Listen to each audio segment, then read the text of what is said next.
Hello, everyone, and welcome to the first edition of Anchor Watch featuring me, Bobby Jones. Now, I know you're probably asking, who in the hell is this guy? Well, I am just a concerned citizen, but I'll give you a little bit about my background. I served in the Navy active duty 22 years after graduating United States Naval Academy, Annapolis in 2001. 109 days after I graduated, 9/11 happened. So the overwhelming majority of my career was fought uh, in the global war on terrorism. I retired here at the end of 2023, and I've been given the honor, privilege, and responsibility of now being president of an organization called Veterans for Responsible Leadership. Now, Veterans for Responsible Leadership is an organization that was started by my classmate from Annapolis, Dan Barkoff, a former Navy SEAL and now emergency room trauma surgeon. As a graduate of both the Naval Academy and Harvard Medical School, he is what we call an underachiever. He gets bored very easily. But my dedication to this country, my family's dedication, my wife's a Naval Academy graduate as well. My brother's an Air Force Academy graduate and combat pilot. My grandfather was a Korean War veteran. My wife's grandfather was a Tuskegee Airman. Our entire family has been committed for generations to defend this country. So why am I here today? Well, first, I'm honored to be on Lincoln Square and with Lincoln Project, because in case you haven't noticed, the last over 3 going on 4 months have been pretty much unprecedented in American history. The second administration of Donald John Trump has done things this country has never seen. And most importantly, they've done it at a record-setting pace. If you recall correctly, during this election season last year, allegedly, President Trump said he did not know anything about Project 2025. Well, for someone who doesn't know anything about it, he's implementing it pretty dang well. And it's now starting not only to affect Americans, but it's starting to affect the entire world. So let's talk a little bit about this. And I want people to understand. I understand if you feel overwhelmed, right? It seems like every time you turn on the TV, there is another news story of something that you have not seen, or we have not seen in modern political times, both internationally and domestically. And it comes back to Donald Trump and his administration. Well, that is on purpose, because what's happening here is what in the military we call saturation doctrine. Steve Bannon, one of the main mouthpieces for the Trump administration, he graduated from a school called the U.S. Naval War College. I also, too, for my master's, graduated from there. And it's the preeminent maritime strategic think tank in the world. You have people that countries that send their best officers from all over the world to go to school. It's located in Newport, Rhode Island. And when you go to a school like that, you learn about different strategies from the very highest levels of government and how to implement it all the way down, et cetera, et cetera. And this whole thing that you're seeing is by design. He wants you, the administration wants you to feel overwhelmed, stressed out. So there's really no resistance to what they want to do. So the question I often get, well, Bobby, what can we do about it? Well, what you can do about it is you have to discern the petty versus the real. What do I mean by this? Changing the name of the Gulf of Mexico is a petty thing, but it spins you up.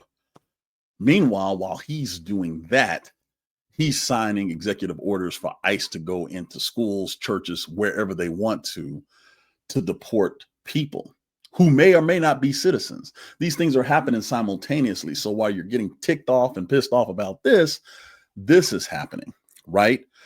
We're seeing this on a regular basis, repeatedly. Anytime something petty pops up, something serious goes into the back door, right? And so what we as an American people, there are 2 things that I suggest we do. A lot of us need to relearn American civics and understand how the government was designed to work by the founding fathers. And then number 2, don't focus your energy on every little thing. Think about the things that they're doing that directly affects the Constitution and the execution of it. What I mean by that? Well, sometimes you can have both things happen at the same time. So if you've not been Living under a rock, you probably heard that the President of the United States is taking his first foreign trip. Where is he going? Saudi Arabia, the same exact place that he went for his first foreign trip during his first administration. Okay. The rumors and now the confirmation of the Qatari government, those in Qatar, wanting to give President Trump as a gift a $400 million luxury jet plane. That is an issue. It's not petty because it's a complete violation of the Emoluments Clause of the Constitution. The president cannot accept any gifts unless Congress authorizes it. And there's never been a gift at the level of money and value as what President Trump is trying to receive from the Qatari government.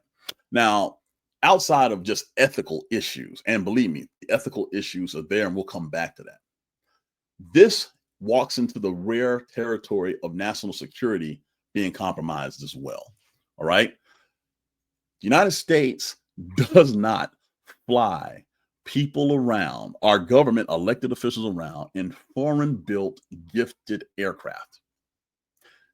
We have to know every nut and bolt that is put together on that aircraft. We have to know every piece of electronics on there. How do we know that the Qataris don't turn that over? We use it at Air Force One, and they have access to every secret that the president and his or her staff would talk about while it's being used as Air Force One. We don't. We just have to take their word for it. And it's interesting. It's almost like the golden calf, that biblical story where, you can smuggle things in because it's shiny, nice, and new. And I watched President Trump's comments on this yesterday, and I was just blown away. He was like, yeah, we could pay them for it, or we could just say thank you. The fact that the United States of America has a leader that is willing to be bought so easily possibly is the greatest threat this country has ever seen. I mean, I just understand it. Okay, hold on. We got a question here. Okay, Irene asks, understood that, they could take that plane apart, modify it, it could take years. You're right. But here's the other thing, Irene. We already ordered a brand new Air Force One. People need to remember history. On Trump's way out, he was very upset with the previous Air Force One. So he signed the executive order having Boeing and those guys construct a brand new Air Force One that is to be delivered. We already have one in the pipeline. So then why in the world do you need something that was built to your exact specifications when you were president the first time? Why do you need a new plane that costs $400 million? That, by the way, you'll get to keep at the end of your presidency. The donation to the Trump library, which, plans, whatever, he gets to utilize for the rest of his life. What do you think the Qataris want back in return for such a lavish gift? That is also the question that needs to be asked. And if you know anything about Qatar and their history and their government and who they've supported, yes, they are allies. They are allies. We have an air base there. We have all sorts of things there. I've been there countless times. However, they have other issues and other interests as well outside of the United States. And the question you got to ask yourself is, why would any government would give such a lavish gift to a person that they know has a limited time in office, that they know has been documented, likes expensive things? There's no such thing as a free lunch in politics and diplomacy. And the last thing I'll say on this particular subject, Donald Trump is the most transactional president we've ever had. Alliances built on shared blood that was shed on battlefields really don't hold much meaning to him. He's been on record talking about that. So what does $400 million buy you if you're the Qatari government? That's a question that should be asked. And not to rant even further about this, but if you've noticed, countries that we have historically had issues with, using Russia as an example, various countries in the Middle East, all of these countries that we have now turned a much more willing ear to, at some point in Donald Trump's life, has provided something for him. The Russia thing goes back well before he was president. It's when he took his pageant, his beauty pageant over there, the real estate dealings, the Trump boys, Eric and Donald Jr., but particularly Eric, have been to the Middle East many times. Heck, they were in the Middle East just last week talking to the same exact government people that Donald Trump is scheduled to meet with on this trip. And they're making donations to the Trump organization or the Trump Foundation. It's not a coincidence. So again, $400 million, he loves planes because that's why we have a new Air Force One coming. And his son is out there negotiating again, just like his son-in-law, Jared Kushner, did the same thing during his first term.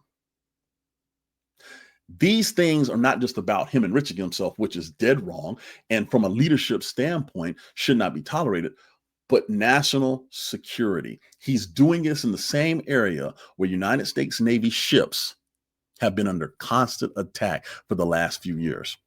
And as someone who is deployed there and done that mission there, it should make every American pause, because we're sending our selfless youth that wear the nation's uniform into an environment that may be compromised at the highest level. So, MC, we need you in Congress. No, we do not. And I want to tell you why. Because Congress is abdicating their authority. Congress is supposed to be enforcing the emoluments clause. That's their whole job. Congress has 18 delineated constitutional responsibilities. Providing oversight over the chief executive, i.e. the president of the United States, is probably outside of the budget 1 or 1A. The reason we're not hearing any feedback from Congress is because, number one, a lot of them are profiting off the same exact thing that Trump is profiting through. So let me give you an example. Remember when the tariffs came in and everybody freaked out and the markets tanked, right? And then a couple of days later, Trump backs off of it because U.S. bonds were being sold off, which is a huge red flag. But there were certain members of Congress, one in my home state, Marjorie Taylor Greene, that made a ton of money. Happened to buy the right stock low at the right time. And then when the market went back up because the tariffs were relaxed for a certain amount of time, made millions of dollars, right? The manipulation of the market via tariffs and trade, there are certain people that are still making money off of it. And a lot of them sit in the United States Congress. There is a willingness to compromise their job for personal enrichment. And that is a reason why a lot of this stuff is happening. I would argue that if Joe Biden or, heaven help us, Barack Obama did the same exact things that Donald Trump is doing right now, they would be impeached. Not just impeached, but removed from office after the impeachment trial. And it wouldn't even be close. That's where we are as a society. And we're there because the average American has not done their due diligence in jumping on Congress. Because most of us, and this is why I said what I said at the beginning of my little rant here, don't understand American citizen, how our government's supposed to work. We have 3 co-equal branches of government. And in the first 100 days, over 100 days now, of the Trump administration 2.0, we have seen the chief executive tell both Congress and the Supreme Court and the judiciary to go pound sand. Supreme Court gave a rare 9-0 ruling, meant nothing to the president of the United States. Congressional members have tried to literally go on site at some of these detention centers that ICE has, which is their legal responsibility, and they have been told, go away, right? You are watching the destruction of the basic foundations of American government in real time. This is not an exaggeration, because even in the American Civil War, the Southern states had the good sense to defect first and then do their own thing.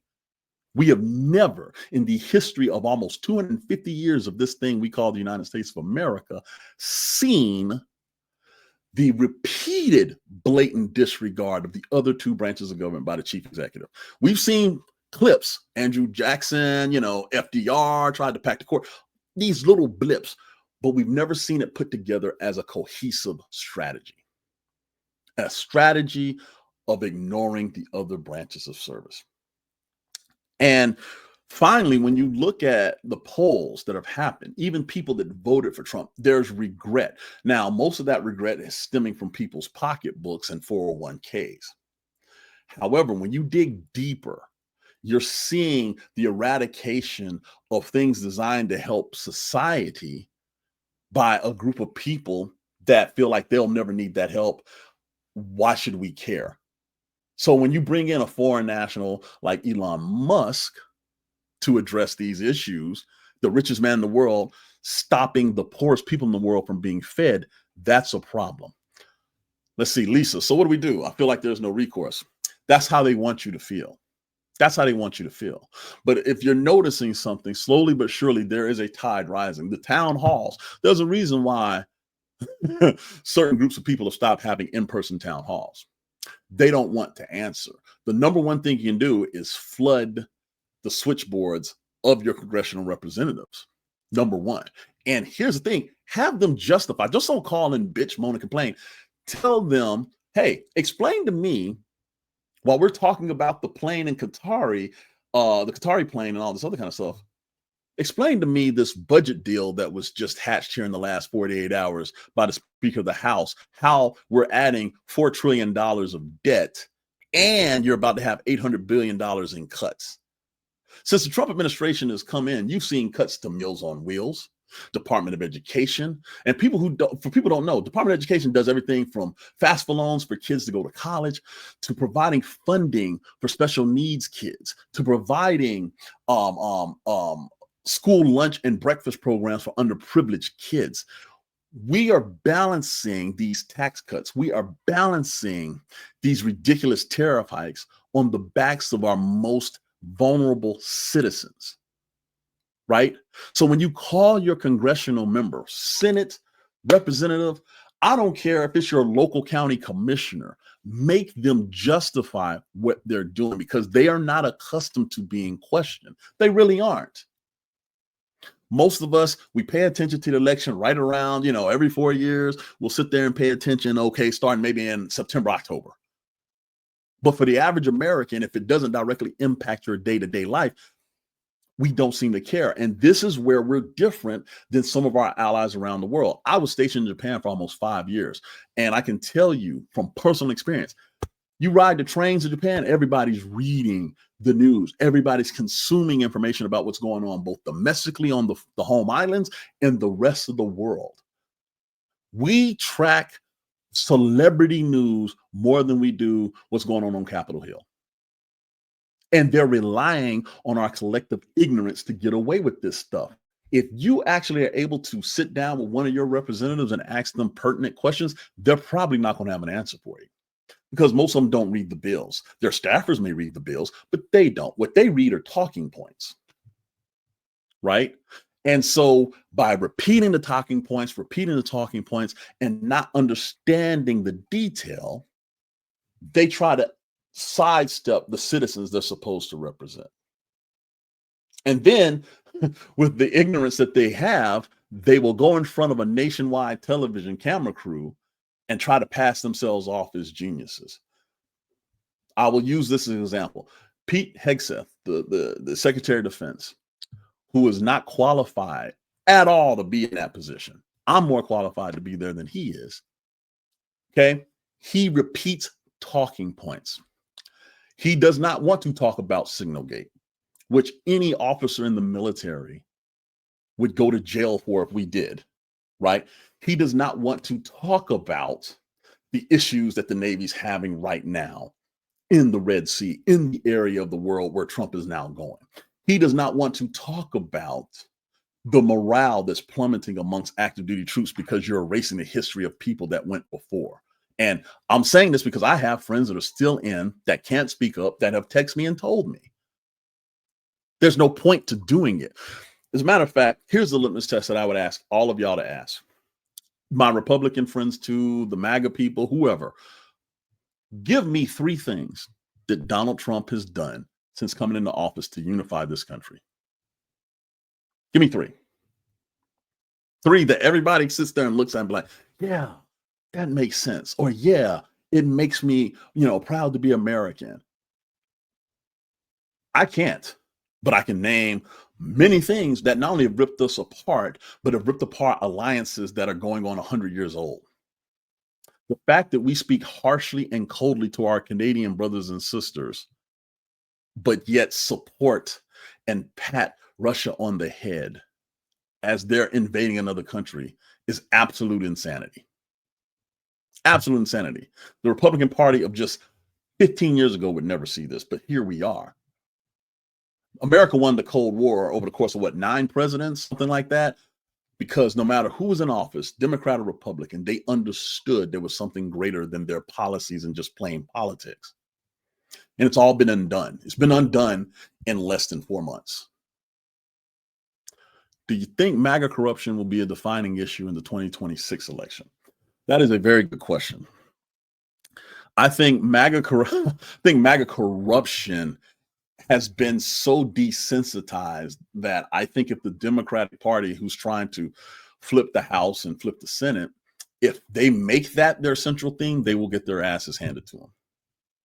If you don't have a plan that counters this in detail, where the average person walking down the street says that makes sense, it won't matter. Because in my humble opinion, the trump card, no pun intended, that MAGA has is that Donald Trump hates the same people that the people who voted for him hate.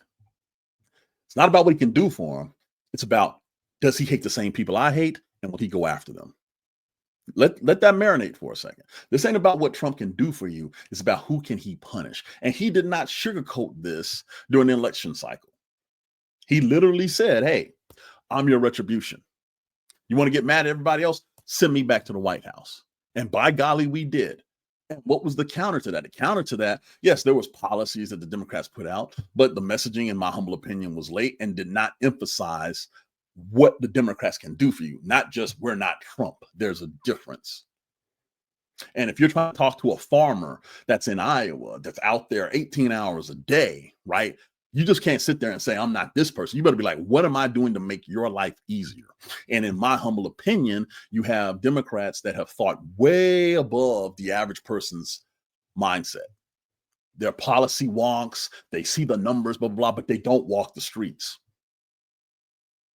And consequently, you have people that are well thought, well bred, highly intelligent, but they're not who you want to win a fist fight on the street of New York City or Atlanta, where I'm at.